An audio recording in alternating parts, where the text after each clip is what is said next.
Hello friends, आप सभी का मिशन वन वे चैनल में स्वागत है। दोस्तों, हम लोग देखेंगे knowledge and curriculum paper BEd second year के केयू की यूनिवर्सिटी में पूछा हुआ प्रश्न है जो 2023 में पूछा है। प्रश्न क्या है कि राष्ट्रीय स्तर पर माध्यमिक स्कूल पाठचर्या की विवेचना करें, यानी कि राष्ट्रीय स्तर पर माध्यमिक स्कूल में जो पाठचर्या है उसकी विवेचना करने बोला है, उसके विस्तार से बताने बोला है। Discuss the curriculum of secondary school at national level, यानी कि राष्ट्रीय स्तर पर माध्यमिक स्कूल पाठचर्या की विवेचना करें, उसको विस्तार से बताने कह रहा है। आइए इसको समझते हैं क्वेश्चन को। सबसे पहले हम लोग रूपरेखा बनाते हैं। रूपरेखा में देंगे प्रस्तावना, राष्ट्रीय स्तर पर माध्यमिक स्कूल की पाठचर्या और लास्ट में निष्कर्ष देंगे। ठीक है। इंट्रोडक्शन प्रस्तावना में आएंगे कि 20वीं शताब्दी में पाठचर्या निर्माण का प्रयास शुरू किया गया था। सबसे पहले जो 20वीं शताब्दी में पाठचर्या निर्माण का प्रयास शुरू किया गया था, जिसमें राज्य स्तर एवं राष्ट्रीय स्तर पर कई सारी एजेंसियों का योगदान रहा। शिक्षा मुख्य रूप से राज्य का विषय है। शिक्षा मुख्य रूप से किसका विषय है? शिक्षा मुख्य रूप से राज्य का विषय है।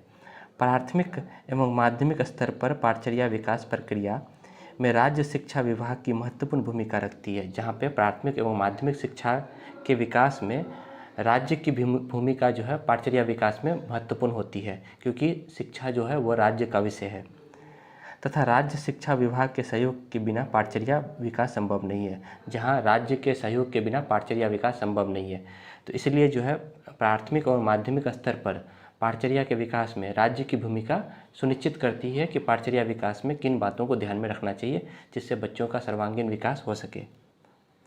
आगे देखते हैं कि भारत में विद्यालय स्तर की शिक्षा के लिए पाठचर्या की रूपरेखा एनसीईआरटी नई दिल्ली द्वारा तैयार की गई।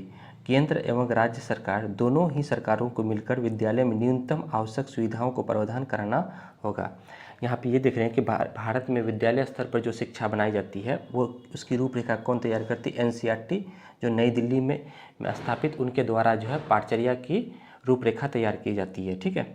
जहाँ केंद्र एवं राज्य सरकार दोनों मिलकर जो है के सहयोग से जो है न्यूनतम आवश्यक सुविधाओं को प्रावधान कराना, ये बच्चों का उनका अधिकार, बच्चों को हर एक संसाधन देना जिससे उनकी शिक्षा की पूर्ति हो सके, जो एनसीईआरटी के द्वारा संभव होता है।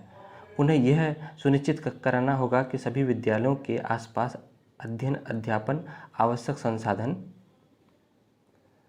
उपलब्ध हो, जैसे कक्षाओं के लिए कमरों सहित शाला भवन, पेयजल, शिक्षक, शिक्षण सामग्री और सहायक शिक्षण सामग्री, टीचिंग मटेरियल उपलब्ध कराए। ये सभी जो है पाठचर्या विकास में ये सभी चीज़ों का महत्वपूर्ण ध्यान में रखते हुए, जैसे कि पेयजल होना चाहिए, शिक्षक होना चाहिए, शिक्षण सामग्री, इन सभी चीज़ों का महत्वपूर्ण ध्यान रखता है। इस प्रकार राज्य शैक्षिक अनुसंधान एनसीईआरटी के सभी उद्देश्यों को पाठचर्या विकास विभाग की स्थापना की गई। इस प्रकार हम कह सकते हैं कि राज्य के शैक्षिक अनुसंधान एनसीईआरटी के सभी उद्देश्यों को पाठचर्या विकास में राज्य की विभाग की स्थापना की गई थी। ठीक है। चलिए इसके आगे हम लोग बढ़ते हैं। अगला पॉइंट है राष्ट्रीय स्तर पर माध्यमिक स्कूल पाठचर्या curriculum of secondary school at national level.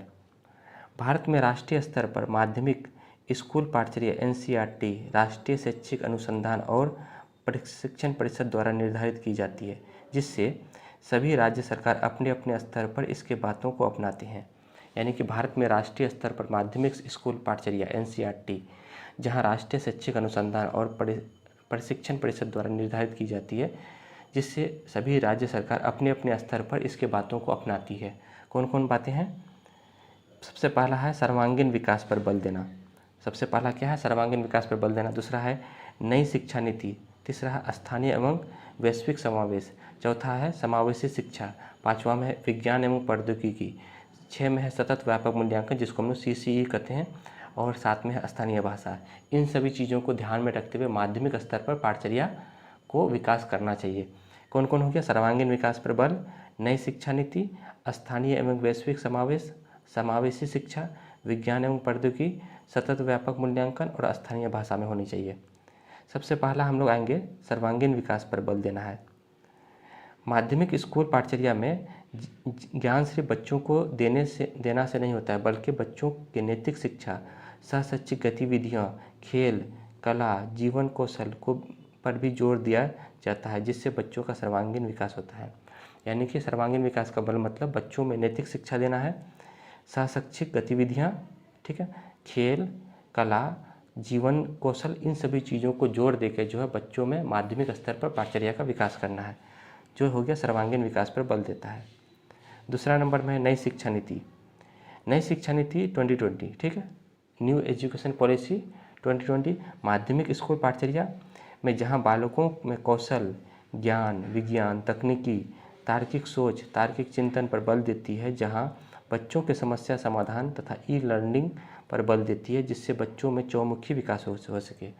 नई शिक्षा नीति 2020 जहां बच्चों के कौशल, किसी स्किल को डेवलप करता है, उनमें ज्ञान, विज्ञान, प्रौद्योगिकी, तार्किक सोच, तार्किक चिंतन पर बल देती है, उसके साथ साथ उसके समस्या समाधान पर भी बल देती है और ई लर्निंग, इलेक्ट्रो लर्निंग पर भी बल देती है, जिसके द्वारा तकनीकी शिक्षा पर अधिक से अधिक बल दिया जाता है। तो ये नई शिक्षा नीति माध्यमिक शिक्षा आयोग पर की जो पाठचर्या विकास में अहम भूमिका निभाती है। नेक्स्ट है तीसरा नंबर स्थानीय एवं वैश्विक समावेश। जहाँ माध्यमिक पाठचर्या में स्थानीय एवं वैश्विक समावेश का महत्वपूर्ण योगदान है, जहाँ बच्चों को स्थानीय एवं वैश्विक रूप से प्राप्त ज्ञान की जानकारी होनी चाहिए। जहाँ बच्चों को स्थानीय रूप से क्या हो रहा है उनके ज्ञान की पता होना चाहिए, वैश्विक रूप से क्या हो रहा है उसके ज्ञान की पता होनी चाहिए।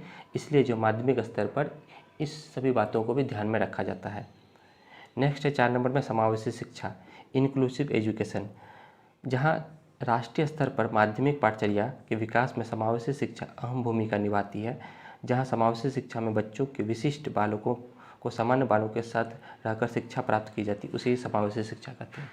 माध्यमिक स्तर पर समावेशी शिक्षा पर बल दिया गया, जहाँ यह देखा गया कि विशिष्ट बालक जो होते हैं, जो शारीरिक रूप से दिव्यांग होते हैं, उन बच्चों को सामान्य बच्चों के साथ शिक्षा दिया जाए ताकि उन्हें भी अपने शिक्षा के मुख्य धारा से जोड़ सके। ठीक है, तो ये भी एक महत्वपूर्ण भूमिका निभाती है। नेक्स्ट है 5 नंबर पे विज्ञान एवं प्रौद्योगिकी। ठीक है, विज्ञान एवं प्रौद्योगिकी जहाँ राष्ट्रीय स्तर पर माध्यमिक स्कूल पाठचर्या में विज्ञान एवं प्रौद्योगिकी की अहम भूमिका होती है, जहाँ माध्यमिक स्तर पर बच्चों को कंप्यूटर शिक्षा, तकनीकी शिक्षा, ई लर्निंग पर अधिक जोर देती है, जिससे बच्चों को विज्ञान एवं प्रौद्योगिकी पर अधिक बल मिल सके। विज्ञान एवं प्रौद्योगिकी का मतलब हुआ कि जहाँ राष्ट्रीय स्तर पर बच्चों को माध्यमिक स्कूल पाठचर्या में विज्ञान एवं प्रौद्योगिकी अहम भूमिका होती है। माध्यमिक स्तर पर बच्चों को कंप्यूटर शिक्षा, तकनीकी शिक्षा देनी चाहिए, ई लर्निंग की शिक्षा देनी चाहिए, जिससे अधिक से अधिक बच्चों को सीखने में मदद मिल सके। 5 नंबर पॉइंट हो गया। अब अगला है 6 नंबर सतत व्यापक मूल्यांकन CCE। ठीक है, कंटिन्यूअस कम्प्रिहेंसिव एजुकेशन, जिसको हम सतत व्यापक मूल्यांकन कहते हैं, जहाँ राष्ट्रीय माध्यमिक पाठचर्या में सतत व्यापक मूल्यांकन के द्वारा बच्चों का विकास किया जाता है। जहाँ इनके द्वारा बच्चों का क्या किया जाता है, विकास किया जाता है अधिक से अधिक। सतत व्यापक मूल्यांकन का मतलब होता है बच्चों का शैक्षिक और सहशैक्षिक गतिविधियों में भाग लेना।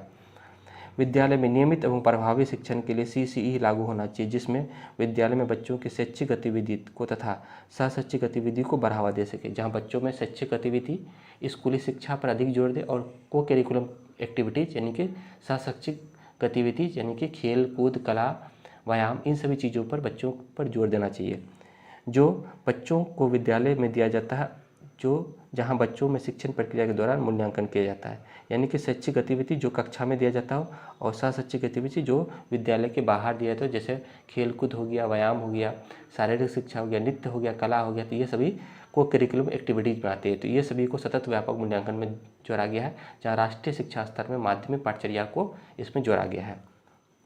नेक्स्ट है स्थानीय भाषा। स्थानीय भाषा से तात्पर्य है कि जहाँ NEP 2020 में कहा गया है कि बच्चों को शिक्षा उनकी स्थानीय भाषा में दिया जाना चाहिए। इससे बच्चों में समझने की क्षमता अधिक विकसित होती है। बच्चे अपने मातृभाषा में जल्दी सीखते हैं और चीज़ों को तुरंत समझ जाते हैं। बच्चों में उनको उनकी क्षेत्रीय भाषा में पढ़ाया जाता है। बच्चों को उनकी क्षेत्रीय भाषा में पढ़ाया जाना चाहिए, जिससे क्या होता है कि बच्चे जो है तुरंत सीख जाते हैं। ठीक है, और लास्ट में हम लोग इसका निष्कर्ष को देखते हैं। निष्कर्ष यानी कंक्लूजन कहता है कि अतः उपयुक्त बातों से स्पष्ट होता है कि शारीरिक स्तर पर पाठचर्या स्कूल माध्यमिक विद्यालयों में बच्चों को ध्यान में रखकर बनानी चाहिए, ताकि बच्चों का सर्वांगीण विकास हो सके। यानी कि बच्चों के सर्वांगीण विकास में राष्ट्रीय स्तर पर पाठचर्या स्कूल माध्यमिक विद्यालयों में बच्चों को ध्यान में रखकर बनानी चाहिए, जिससे क्या होता है कि बच्चों का सर्वांगीण विकास होता है। ठीक है, तो यहाँ तक हम लोग का आज का टॉपिक था राष्ट्रीय स्तर पर माध्यमिक स्कूल पाठचर्या की विवेचना करें। ये बहुत ही इंपॉर्टेंट टॉपिक है जो एग्जाम की दृष्टि से बनाए हैं। ठीक है दोस्तों, इसी तरह से मेरे चैनल पर बने रहे। फिर हम लोग नए टॉपिक के साथ नए वीडियो मिलेंगे, तब तक के लिए धन्यवाद।